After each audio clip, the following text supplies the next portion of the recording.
আজকে আমি আপনাদেরকে দেখাবো ঢাকার মধ্যে সবচাইতে ভয়ঙ্কর এবং সবচাইতে সুন্দর এবং সৃজনে যেটার পানি পরিবর্তন হয়, রং পরিবর্তন হয়, ঐতিহাসিক সেই নদী বুড়িগঙ্গা। তো আজকে আপনাদের সাথে বুড়িগঙ্গার ইতিহাস এবং বুড়িগঙ্গার সৌন্দর্য সম্পর্কে বর্ণনা করব। তো চলুন ভিডিও শুরু করা যাক।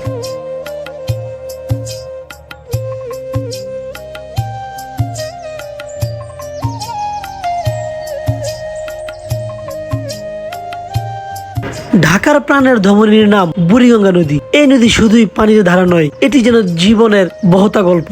চোখে দেখা এক বিশাল চলমান জনপদ। নদীর দুই পাড়ে গড়ে উঠেছে বহু মানুষের ঘরবাড়ি, ব্যবসা বাণিজ্য আর নানা রকমের জীবন সংগ্রাম।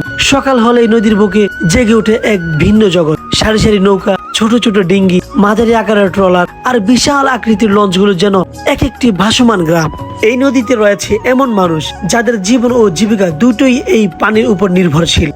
কেউ মাছ ধরে, কেউ নৌকা চালায়, কেউ আবার নদীর মাঝেই বসবাস করে। ছোট্ট একটি নৌকা যেন কারোর জন্য ঘর, আবার কারোর জন্য দোকান। কিশোর রুবেল ও তার মা থাকেন এমনই এক নৌকায়। দিনে দিনে তারা এই ভাসমান ঘরটাকে নিজের করে নিয়েছে। নৌকার সামনে ছোট্ট চুলা, পেছনে বিছানা, তার মাঝে কচু মাছ, শুটকি আর চাল ডাল রাখার জায়গা।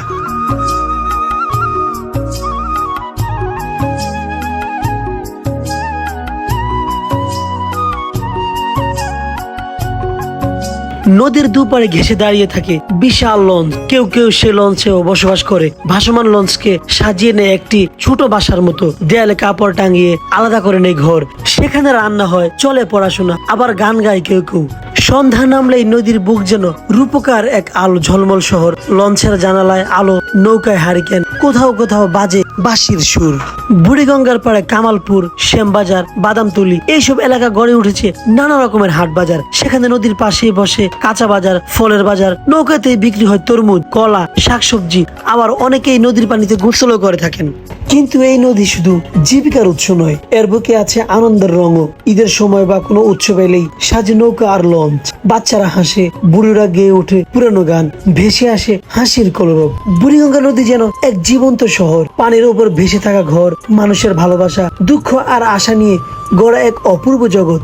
এখানে নদী শুধু নয়, নদী এক মা, এক বন্ধু, আবার কখনো রৌদ্র মূর্তি। তবুও নদীর বুকেই গড়ে উঠেছে হাজারো জীবনের গল্প, জীবনযাপন, সংগ্রাম আর স্বপ্নের এক ভাসমান অধ্যায়। এই বুড়িগঙ্গা নদীর পরিস্থিতি সম্পর্কে আপনারা অনেক কিছু জানলেন এবং বুঝলেন। তো কেমন লাগলো আপনাদের এই ভিডিওটা? অবশ্যই আপনারা মূল্যবান মতামত কমেন্টে জানাতে ভুলবেন না। আমি আমার মিনহাজ রাইডার প্রতিনিয়ত চেষ্টা করি আপনার দেশের প্রত্যন্ত অঞ্চল ঘুরিয়ে ফিরে আপনাদেরকে নতুন নতুন কিছু উপস্থাপন করার। আজকের ভিডিওটি কেমন লেগেছে অবশ্যই কমেন্ট করে আমাদেরকে মূল্যবান মতামত জানিয়ে দিবেন। দেখা হবে অন্য কোনো ভিডিও কিংবা অন্য কোনো ব্লগ। আজকের জন্য এখানেই বিদায়। আল্লাহ হাফেজ।